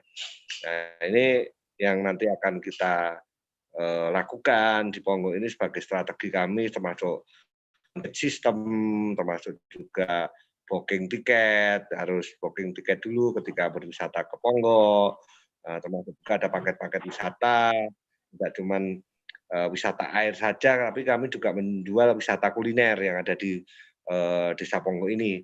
Termasuk juga kami di Pongo ini di One Village One Product ya, di mana kami memunculkan produk unggulan yang ada di Pongo ini karena kami memiliki potensi perikanan ya, di mana kami ibu-ibu PKK mengolah produk-produk perikanan ini bisa menjadi produk unggulan desa kami atau produk unggulan lokal kami ya, dengan membuat produk-produk olahan ya, yang dikemas dengan kemasan yang baik, dengan branding yang baik ya, masuk juga terhadap kualitas terhadap produk itu juga harus kita dorong ya, di mana izin halalnya termasuk itu kita dorong dari desa untuk supaya ibu-ibu itu bisa berjualan secara offline dan online ya. Masuk kami juga bikin aplikasi Pongo Pawone Pongo ya, yang mana ibu-ibu yang kemarin jualan di tempat wisata karena mereka tidak bisa berjualan, kami membuat aplikasi WhatsApp ya, atau aplikasi yang mana produk-produk kami, ibu-ibu PKK kami ini bisa saling membeli produk-produk antar tetangga ya. Kalau Pak Ganjar sampaikan Joko Tonggo ini tidak cuma menjaga tetangga karena nggak bisa makan atau apa ya, tapi kita saling berinteraksi untuk berjual beli, untuk saling membantu satu dengan yang lain. Termasuk juga di Karang Taruna dan Pemuda ini juga harus kreatif dengan membentuk pongkre ya, pongkok kreatif. Jadi kita di dunia maya ataupun di medsos ya, itu tidak mati ya, karena kami 8 bulan ini Pongo ini tutup ya. Kerugian kami dari pendapatan wisata ya, kurang lebih sekitar 18 miliar ya.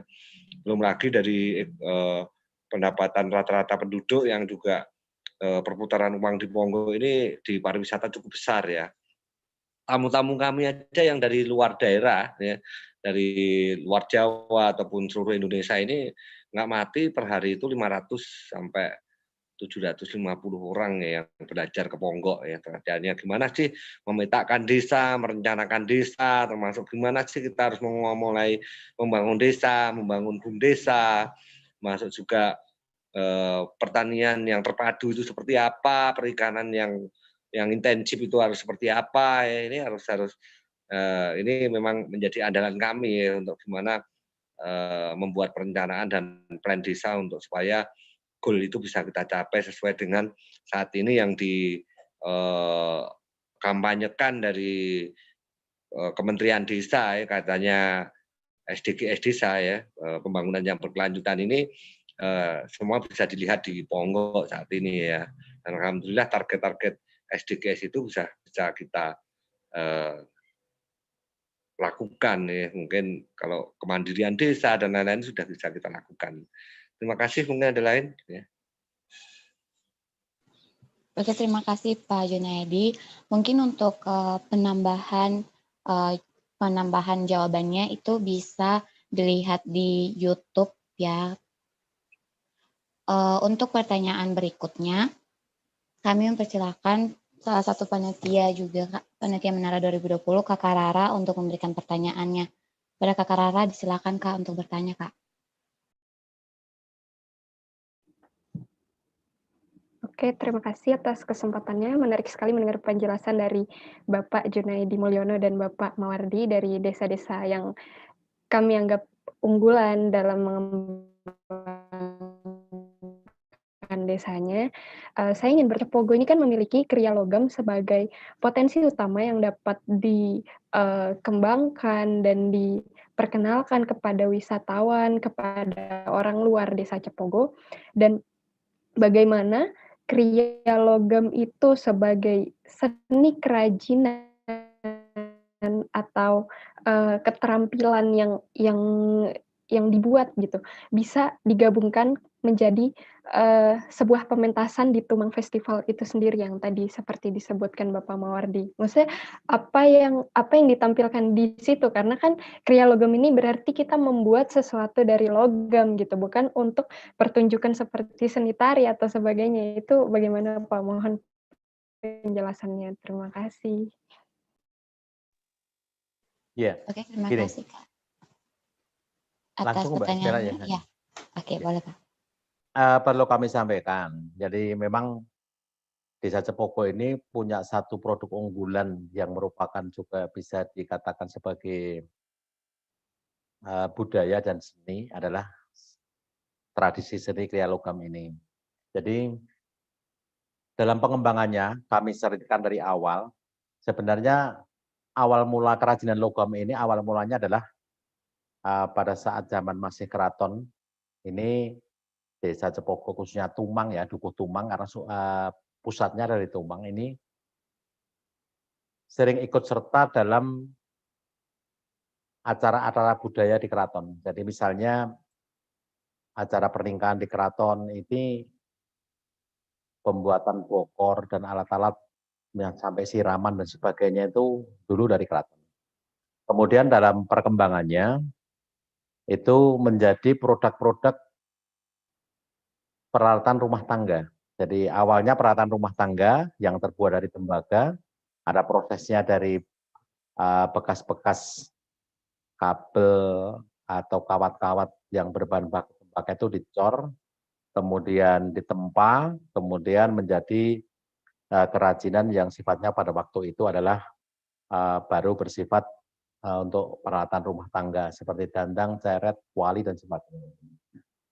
Kemudian pada tataran berikutnya, kami sampaikan bahwa kerajinan tersebut tergusur oleh keluaran dari pabrik yang notabene berbahan aluminium. Ini warga desa tidak akan mungkin bisa mengejar kaitannya dengan itu.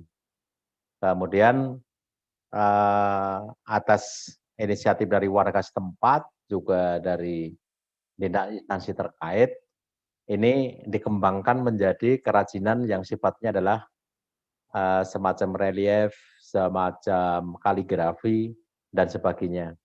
Ini pada tahapan berikutnya semacam itu, sehingga mulai sekitar tahun 70-an, itu masih berupa peralatan rumah tangga, kemudian tahun 80-an, itu karena sudah tergusur, beralih menjadi kerajinan yang sifatnya adalah seni. Dan dari situ, ini sekarang masyarakat sudah mulai melihat potensi yang ada. Mau tidak mau, untuk mempertahankan itu, maka masyarakat memang harus belajar juga dengan berbagai teknologi yang ada dan juga keinginan pasar. Ini yang harus kita ketahui. Jadi masyarakat pada akhirnya mengkolaborasi keinginan dari buyer, pembeli, kebutuhan, ini kemudian disesuaikan dengan keahlian yang memang sudah dipunyai dengan turun-temurun. Ini menjadi sekarang hampir seluruh kerajinan logam, ini pusatnya di desa kami, di Desa Cepogo ini. Jadi kalau kita lihat, kalau Mbak Rara mungkin melihat lampu-lampu gantung yang ada di bandara, itu hampir semuanya ada di produknya dari kami. Nah, untuk menghindari bagaimana nanti mata rantainya itu bisa panjang, karena selama ini memang kami awal-awalnya ekspor pun itu melalui kalau di Jakarta ya Bali. Ada hal yang lucu, orang Solo beli kerajinan di Bali, ternyata itu buatan Cepogo. Ini kan hal yang lucu. Jadi sekarang dengan adanya kita mengadakan semacam festival yang setiap tahun kita lakukan itu pada akhirnya buyer sudah mulai mengetahui bahwa oh ternyata produknya dibuat di Cepogo, produknya dibuat Tumang. Dalam hal ini satu sisi meningkatkan ekonomi masyarakat karena memutus mata rantai, kemudian buyer sendiri juga akan membeli lebih murah karena bisa langsung membeli dari pengrajin. Nah, jadi intinya dalam kami mempertahankan semacam itu. Juga kalau tidak kita pertahankan kaitannya dengan ini, maka suatu saat akan musnah. Untuk mempertahankan itu mau tidak mau memang harus dengan mengikuti perkembangan zaman. Jadi memang sekarang desain pun sudah mulai dengan desain yang menggunakan teknologi. Kalau dulu mungkin hanya tangan, dan sekarang sudah mulai ke arah desain dengan menggunakan teknologi informasi semacam komputer dan sebagainya. Jadi begitu Mbak Rara, mungkin bisa ada yang kurang jelas mungkin. Tidak Pak, udah jelas sekali. Makasih jawabannya. Ya, terima kasih. Terima kasih Pak Mawardi atas jawabannya. Di sini kita ada pertanyaan pertanyaan selanjutnya dari YouTube. Dari Hadi Albulagi. Dia bertanya tentang membangun desa wisata. Dia bertanya tentang membangun desa wisata itu sangat sulit, apalagi di tengah masyarakat yang tidak sadar akan potensi lingkungannya. Pun demikian, desa wisata tidak akan terbangun tanpa adanya support dari masyarakat. Nah, bagaimana strategi Bapak Junaidi dalam membangun desa wisata ini? Termaksud dalam mengajak masyarakat untuk sadar dan bergabung dalam membangun desa wisata di Umbu Pongo, di Desa Ponggo. Untuk Pak Junaidi dipersilakan untuk menjawabnya, Pak. Ya, terima kasih ya pertanyaannya ya. Yang mana pariwisata ini atau saat ini banyak desa-desa membangun desa wisata ya. Tapi gimana kita di dalam pembangunan desa wisata ini perlu adanya perencanaan yang matang ya. Kaitannya apa sih yang mau kita jual di wisata itu ya. Nanti sistem atau pengelolanya itu siapa ya. Waduh juga di dalam membangun desa wisata ini memang perlu diadakan pemetaan ya, pemetaan kaitannya potensi wisata itu sendiri. Apakah mau yang ditonjolkan budaya ataupun dengan ada dorongan alam yang baik, bagus, dan masuk juga pengelola yang nanti akan mengelola ini harus benar-benar paham mengenai wisata ya. Kayak di Ponggo ini kami menginisiasi literasi desa ya, yang mana literasi ini sangat penting sekali untuk memberi pemahaman terhadap masyarakat, termasuk juga akses informasi. Ini sangat penting sekali. Saat ini di media sosial ya, atau di YouTube itu bisa kita lihat gimana pengelolaan wisata yang baik, termasuk juga pelayanan wisata yang baik ya. Jadi kita harus mencoba mengenalkan, mendekatkan masyarakat terhadap informasi ya. Termasuk saat ini ya, apa sih informasi pariwisata yang lagi booming ya. Ini juga masyarakat harus mengikuti dan harus inovasi terhadap pengembangan pariwisata itu sendiri. Karena pariwisata itu mata ya. Kalau kita melihat yang kita lihat itu nggak indah, nggak sesuai dengan apa yang kita lihat, akhirnya orang dalam berwisata itu ya jadi kurang menarik ya. Tapi gimana wisata itu selalu ada inovasi-inovasi. Karena biasanya wisata itu saat ini di era ilmu teknologi yang saat ini ya, wisata itu banyak yang cepat bosen ya. Jadi wisata itu umurnya cuma 3 tahun. Kalau 3 tahun kita tidak ada kreativitas, nggak ada inovasi, maka orang akan datang ke situ lagi akan bosen ya. Karena saat ini orang datang cuma ambil foto, selfie di situ, ya, atau mungkin bikin video di situ. Besok lagi mereka akan datang ke tempat yang lain lagi, ya, yang ibaratnya bisa kita gunakan untuk bikin DP status di WhatsApp ya, atau mungkin mereka bikin konten-konten di medsos ya. Ini penting kita ikuti ya. Jadi trennya itu apa kan itu. Nah, memang di masyarakat ini nggak gampang ya untuk mendorong masyarakat untuk bisa peduli terhadap pariwisata itu sendiri. Akan tapi kita selaku pemerintah desa, selaku ibaratnya yang bertanggung jawab di dalam pengelolaan wisata yang ada di desa itu ya harus terus mendampingi mereka ya. Kalau kami memang bekerja sama dengan universitas, bekerja sama dengan perusahaan swasta ya, masuk kita bekerja sama dengan pemerintah daerah, pemerintah pusat, kementerian ya, di mana kita jaringan ataupun komunikasi kita itu bisa lebih luas untuk bisa menggandeng banyak orang untuk berkontribusi terhadap pariwisata yang ada di desa kita ini kan itu. Nah, inilah yang mana membangun pariwisata itu adalah seperti membangun sebuah sistem yang mana aset yang paling penting itu adalah aset digital kita. Karena kita yang ada di kita itu bisa kita jadikan ibaratnya kolaborasi di dalam membangun pariwisata ya. Jadi kalau kami di konten-konten di desa ataupun kami bentuk pondok kreatif ini, anak-anak muda kami ini kami coba untuk kami dorong mereka ikut kreatif di mana mereka bisa berkontribusi untuk menjual produk-produk yang ada di desa, termasuk produk wisata yang ada di Ponggok ini kan itu. Apalagi di masa pandemi ini sangat penting sekali kalau kita bisa menjadikan marketing digital ini seperti anak-anak muda ini bisa berkontribusi terhadap wisata yang ada di Ponggok ini. Mungkin sedikit itu yang bisa kami sampaikan. Ya. Oke, terima kasih Pak Junaidi atas tanggapannya. Mungkin apakah ada pertanyaan lagi dari teman-teman panitia atau Mas Aid Mustafa?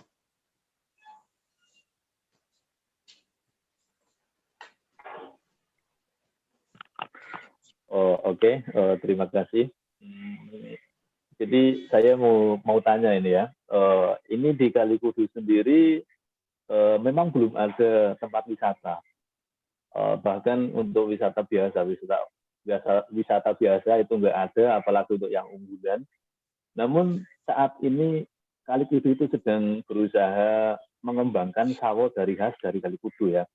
Kali Kudu bersama pemerintah desa sedang mengembangkan buah sawo yang di situ saat ini alhamdulillah sudah sampai proses pembibitan.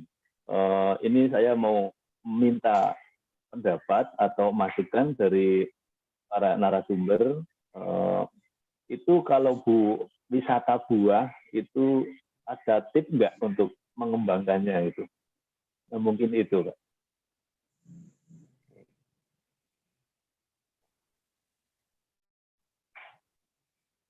Oke, terima kasih atas pertanyaannya Mas Aid. Mungkin atas tanggapannya pertama dari Pak Junaidi, Pak, disilakan Pak. Ya, sebenarnya Indonesia itu sangat kaya raya ya. Indonesia itu punya segalanya sebenarnya. Ya. Mau laut, mau gunung, mau persawahan, mau agri, mau Indonesia itu ada ya. Tinggal gimana kita itu ibaratnya emas ya yang ada di Rian Jaya itu kalau nggak dieksploitasi atau nggak digali ya nggak selamanya nggak akan jadi emas ya. Wisata pertanian seperti di tengah sawah dengan gubuk-gubuk kan itulah ya. Di situ ada ya kearifan lokal di sana bisa kita dorong dengan penyajian kuliner yang menarik ya. Termasuk kalau di daerah kami itu ada yang namanya wiwit ya. Jadi setiap mau panen itu ada wiwit ya. Orang mau nyari wiwit ini zaman dulu udah nggak ada. Dulu saat ini jarang nih, orang wiwit itu kan. Sedangkan makanan dari nasi wiwit itu sangat enak ya. Sekarang kan kalau itu didorong, dikemas dengan konsep yang baik itu luar biasa. Termasuk di Magelang ya, di Swarga Bumi ya, yang mana di tengah sawah di tempat selfie ya, itu sangat luar biasa ya. Jadi pengoptimalan dari potensi yang ada di desa itu sebenarnya bisa dilakukan ya. Termasuk tadi ada agrowisata, mungkin dengan datang di situ memetik buah, ada tempat selfie, ada saung-saung, termasuk di tempat mungkin ada kebun teh, kebun pohon jati. Kalau di sini kan ada yang resto yang di tengah pohon jati, yang di situ konsepnya kayak Eropa ya. Jadi makanannya pun juga nggak kalah, yaitu potensi juga. Ya, gitu. Jadi kalau kita mengembangkan wisata itu sebenarnya kita mau apa sih yang mau kita jual nih? Potensinya apa nih? Dan yang paling penting itu akses ya, akses jalan, akses infrastruktur yang bisa untuk ke sana ya. Karena kalau sesuatu kita itu nggak bikin booming ya, nggak selamanya ya kita wisata nggak akan menarik ya. Nah, gimana kita bisa membranding sebuah wisata yang ada di desa itu karena orang mau datang ke sana jauh-jauh, umpamanya di Kebumen atau Kebumen ya pasar. Iya Kebumen Pak. kayak pasar tradisional lah ya. Itu luar biasa itu kan. Itu hal yang sebenarnya kalau kayak di Thailand, di Vietnam itu kalau semua desa itu punya ciri khas khusus, punya kearifan khusus, kuliner yang beda ya, itu kan bisa dikembangkan. Apalagi di desa-desa ini saat ini memiliki dana desa. Nah, ini luar biasa sekali ya untuk bisa mengembangkan potensi yang ada di desa.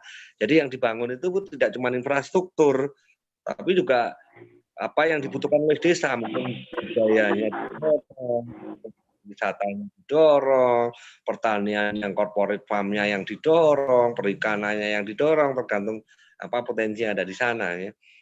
Ibaratnya kalau saat ini potensi itu bukan cuma wisata sebenarnya. Kalau kita mau mengelola sampah itu juga udah potensi yang luar biasa kalau kita mau kan. Tergantung kita aja yang gimana mau bikin plan visi misi desa, perencanaan desa ya, termasuk juga masa depan desa ini ya. Ayo kita bareng-bareng duduk bersama nih. Ayo kita bermimpi desa itu mau dibawa kemana nih kan itu. Nanti kita tuangkan dalam sebuah perencanaan atau blueprint ya, yang mana akan kita jadikan kesepakatan bersama, mimpi bersama untuk bisa mewujudkan itu semua ya. Dan itu memang nggak gampang. Ponggok saat ini di masa-masa seperti ini malah justru dapat hantaman badai dari mana-mana. Karena kalau sudah itu pengelolaan atau mungkin nanti sudah urusan duit, laporan keuangannya, ini kan butuhkan literasi yang luar biasa. Saya harus kerja keras lagi. Kalau dulu mengembangkan potensi, saat ini kami harus meliterasi sumber daya manusia yang ada di Ponggok ini. Ini yang berat dan semakin tantangannya masih luar biasa, bukan semakin enak ya. Kita nyaman ya, makin tantangannya ya tugas kita memang harus seperti itu ya, jadi pemimpin di desa ya, gitu. Oke, terima kasih Pak Junedi. Mungkin dari Pak Mawardi, Pak, silakan Pak. Iya. Oh ya, terima kasih. Mungkin berbagi pengalaman saja yang Mas Ayat di Kalikudu Kebumen ya, sama-sama tangga. Mungkin kita ikut kenalan. Gini, kalau yang kami laksanakan, karena saya mungkin dengan Pak Junedi agak jauh, Pak Junedi sudah lama untuk mempersiapkannya, sedang kami memang masih awal. Jadi setelah kita memang melihat potensi semacam itu, langkah yang kami laksanakan selama ini kami tetap komunikasikan dengan pemerintah terkait. Dari desa itu memang harus mau berkomunikasi dengan, kalau di dinas, kami di Biologi Dinas Pariwisata di situ, kebudayaan di situ, kita komunikasikan, yang sudah kemudian potensi tersebut kita sampaikan. Kalau sudah memang itu merupakan sebuah potensi yang bagus, macam kami dulu di Krialogam itu, agak susah memang kalau hanya berpikir di tingkat desa, tanpa menggandeng dari pihak-pihak lain, dengan berbagai keterbatasan. Kalau saya atau kami di Desa Cepoko menyadari dengan kurangnya SDM itu, kami menggandeng satu dari pemerintah itu, kemudian untuk pencapaian visi misi desa, ini kami memang juga menggandeng dari tim pengabdian masyarakat. Kalau di Desa Cepoko kami menggandeng dari UI, Universitas Indonesia, itu ada tim pengabdian masyarakat. Saya yakin di setiap perguruan tinggi pasti ada hal semacam itu. Kemudian dari penggandengan itu kita ada mikir bersama, dengan segala potensi yang ada itu kita mau dibawa kemana. Mimpi tersebut kalau sudah dituangkan dalam sebuah master plan atau cetak biru di desa, itu sehingga nanti setiap tahun itu ada tahapan-tahapan yang harus dicapai oleh desa tersebut, sehingga mimpi menuju desa mau dibawa kemana ini akan terwujud. Kalau pembangunan di tingkat desa kemudian tidak ada arah yang jelas, tidak ada master plan dari sini, ini tampaknya juga akan muspro. Saya sepakat dengan Pak Junedi yang Kepala Desa Ponggok ini, bahwa memang mimpi harus diwujudkan, tapi memang harus setahap demi setahap. Kemudian jangan lupa menggandeng, karena kita merupakan bagian dari pemerintah, mestinya pemerintah di atasnya, dan juga mencari peluang yang ada. Ini. Jadi peluang tersebut salah satunya juga dari CSR, salah satunya dari kementerian. Karena kalau kami dengar katanya sih di kementerian atau di pusat itu banyak dana yang tidak bisa terserap ke bawah. kalau kita tidak bisa menyerap dari atau mengajukan ke sana dengan potensi yang ada, ini juga akan kesulitan. Kemudian potensi tersebut memang harus ditampilkan, ditonjolkan di sana, diperlihatkan. Ini merupakan potensi yang bisa dikembangkan atau tidak. Kalau kita sudah menggandeng dari akademisi, mereka akan tahu tata caranya, bagaimana arahnya, kemudian pengembangannya semacam apa. Tidak ada hal yang, menurut pendapat kami, tidak ada hal yang instan. Jadi memang membutuhkan sebuah proses. Ini yang kami lakukan. Jadi semua terdata, sepakat dengan Pak Junedi, terdata dengan lengkap dari awalnya, ada perencanaan dengan jelas, dana desa mau digunakan kemana, ini memang harus ada perencanaan yang jelas. Dan memang termasuk ini Pak Junedi, saya suatu saat pengen belajar ke penjenengan kaitannya dengan pengelolaan BUMDes, Pak. Ini cocolorin nggih yang penjenengan. Gitu. Begitu Mas Ayat Mustafa, mungkin ada yang ya, terima kasih, Pak. kurang. Terima kasih Pak Mawardi atas tanggapannya. Baiklah, tidak terasa kita sudah sampai di akhir penghujung webinar kali ini. Dan rasanya seru banget nih kita bisa mengetahui potensi desa baik para wisata maupun adat budaya dari para narasumber kita malam hari ini. Nah, kepada para narasumber dipersilakan untuk memberikan closing statement. Mungkin yang pertama dari Pak Junaidi, Pak. Untuk pesan penutupnya disilakan, Pak.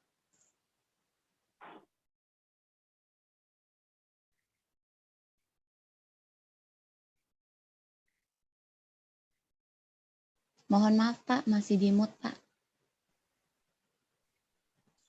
Oke, Pak. Ya, terima kasih ya. Kami dari Desa Ponggok diberi kesempatan untuk menyampaikan sedikit banyak mengenai tentang Desa Ponggok, bahwa kami, tagline kami ya di Ponggok Wani Sinau, kami di sini selalu belajar berbagi pengalaman dengan desa lain ataupun dengan siapapun ya, untuk gimana kami bisa berkontribusi dan juga bisa bekerja sama di dalam gimana membangun desa ke depan ya. Karena membangun desa ini butuh banyak dilakukan ya, khususnya untuk literasi desa, gimana kita menyadarkan masyarakat, mensosialisasi, sampai gimana kita bisa mendorong desa ini menjadi desa yang maju, yang mandiri, yang sejahtera, yang peduli terhadap lingkungan ya, yang masyarakatnya adem, ayem, tentrem ya. Mungkin itu yang sedikit kami bisa sampaikan. Terima kasih waktu dan kesempatan dan kepercayaannya. Mudah-mudahan ini bisa bermanfaat. Terima kasih. Oke, Pak Junaidi, terima kasih, Pak. Kemudian selanjutnya dari Pak Mawardi, silakan memberikan pesan singkatnya, Pak. Ya, terima kasih. Saya hanya ikut berbagi bersama dalam mewujudkan sebuah desa itu awalnya mau tidak mau berawal dari mimpi. Mimpi yang kita rencanakan, kita matangkan, dan kita memang harus usaha semaksimal mungkin. Dalam sebuah perjalanan, itu pasti akan ada terpaan-terpaan dari kanan kiri dan semakin tinggi akan semakin besar anginnya. Namun kita tidak boleh menyerah. Marilah kita bersama-sama membangun Indonesia ini dari pinggiran, dari desa ke desa, kemudian kita saling berbagi satu dengan desa yang lain. Dan terkhusus untuk Pak Junedi, saya mau belajar ke Ponggok Pak, mumpung ya cedak men Boyolali Klaten tidak seberapa jauh. Nanti saya siap untuk belajar, utamanya terkait dengan masalah BUMDes, Pak. Gitu. Siap. Saya kira begitu, Mbak Stella. Oke, Pak Mawardi, terima kasih, Pak. Mungkin selanjutnya perwakilan dari Desa Kalekudu bisa memberikan kesan dan pesan penutup. Disilakan, Mas Ayat. Oke, terima kasih. Yang terhormat Bapak Junaidi Mulyono, Kepala Desa Ponggok, Klaten. Umbul Ponggoknya luar biasa, Pak, mantap. Yang terhormat Bapak Mawardi, Kepala Desa Cepogo, Boyolali. kerajinan logamnya Pak nggak kalah keren, keseniannya oke. Yang saya hormati kakak-kakak Permira, terima kasih untuk program unggulannya. Kami dari Kalikudu itu tidak menduga akan mendapatkan program ini dan kami sangat bahagia. Kemudian untuk narasumber luar biasa untuk kami belajar dengan beliau yang sudah jempolan semua. Semoga kita suatu saat bisa bertemu tatap muka secara langsung, ataupun nanti dari beliau-beliau ataupun dari Permira mau mampir ke Kalikudu, di sini sangat terbuka kapanpun itu. Kami ucapkan terima kasih, ini menjadi pengalaman yang luar biasa bagi saya. Ya, baru mengalami tahun ini saya seperti ini. Dan saya mohon doanya semoga kerja keras di Kalikudu untuk mengembangkan potensi sawo khas Kalikudu itu bisa membanggakan untuk semua kalangan, karena sawo khas Kalikudu itu mempunyai nilai historis dengan keberadaan Pangeran Diponegoro dan Perang Jawa tahun 1825 sampai 1830 Masehi, yang konon buah sawo khas Kalikudu itu mempunyai bisa menjadikan orang ketagihan gitu kan, yang di situ warnanya coklat kemerahan seperti gula Jawa gitu kan. Ada juga yang mengatakan jangan-jangan buah sawo itu seperti simbolnya wong Jawa yang kulitnya coklat kemerahan, hatinya lembut dan manis karakternya. Dan semoga itu bisa menjadi acuan kita bahwa buah sawo itu memang layak untuk suatu saat bisa jadi destinasi wisata tersendiri gitu ya. Saya kagum dengan Bapak Junaidi, dengan Bapak Mawardi, knowledge-nya luar biasa. Semoga Kalikudu bisa meniru, mengaplikasikan apa yang dalam program desa Bapak di Kalikudu. Mungkin itu yang bisa saya sampaikan, kurang lebihnya saya mohon maaf apabila ada kata yang kurang berkenan. Saya Ayub Mustafa dari Kalikudu. Terima kasih. Assalamualaikum warahmatullahi wabarakatuh. Terima kasih Kak atas kesan dan pesannya Kak. Mungkin di sini saya bisa simpulkan dari webinar ini adalah bahwa desa dibentuk atas prakarsa masyarakat dengan memperhatikan asal-usul dan kondisi pariwisata maupun adat budaya masyarakat setempat. Dan saya sangat berharap semoga kami dari Permira yang akan berkunjung nanti mungkin di Desa Cepogo maupun di Desa Ponggok ataupun Desa Kalikudu, sekalian nih kami mengunjungi kepala desa dari desa masing-masing, dan semoga kita semua dapat berkumpul atau bertemu di lain waktu. Untuk sepengetahuan teman-teman semua, kami dari Panitia Menara telah mengadakan open donasi untuk pembangunan Desa Kalikudu, di mana dibuka dari tanggal 13 September 2020 sampai dengan 24 Oktober 2020, yang berjumlah 5.500 rubel plus 1,2 juta rupiah, atau dalam bentuk rupiah totalnya menjadi 2,2 juta rupiah. Semoga dana tersebut dapat membantu Desa Kalikudu. Sekian yang akan diberikan kepada Desa Kalikudu setelah webinar ini berakhir. Saya mewakili Panitia Menara 2020 mengucapkan banyak terima kasih untuk teman-teman yang telah mendonasikan uangnya kepada rekening kami untuk pembangunan Desa Kalikudu.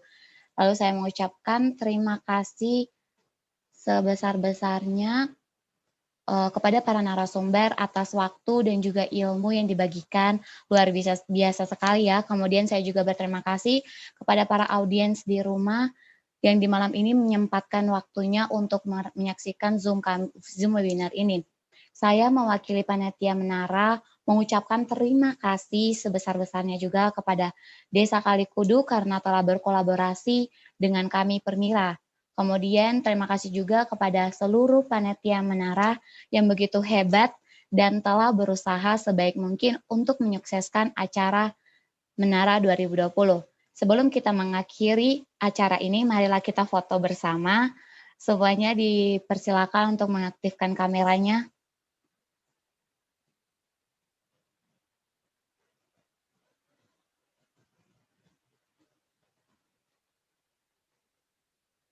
Oke. Semuanya senyum manis, senyum sadan dong. Senyum ya teman-teman semuanya. 1, 2, 3. Boleh gaya bebas. 1, 2, 3. Oke, terima kasih semuanya. Teman-teman jangan lupa follow akun Permira di Instagram @permiraofficial atau subscribe channel YouTube Permira Pusat untuk mengetahui informasi program Permira selanjutnya. Semoga kedepannya kita dapat menyerap informasi yang bermanfaat dari pengelolaan desa-desa di Indonesia dan mengembangkan potensi desa antara pariwisata dan adat budaya kita masing-masing. Saya selaku moderator mohon maaf jika ada salah kata dan tingkah laku yang kurang berkenan selama webinar ini berlangsung. Senyum tulus bukan basa-basi, lisan manis tiada berduri. Cukup sekian dan terima kasih. Wassalamualaikum, kami akhiri. Sampai jumpa di Menara 2021. Salam Perhimpunan. Salam Perhimpunan. Terima kasih semua pihak yang telah mendukung acara ini. Sampai jumpa di lain waktu.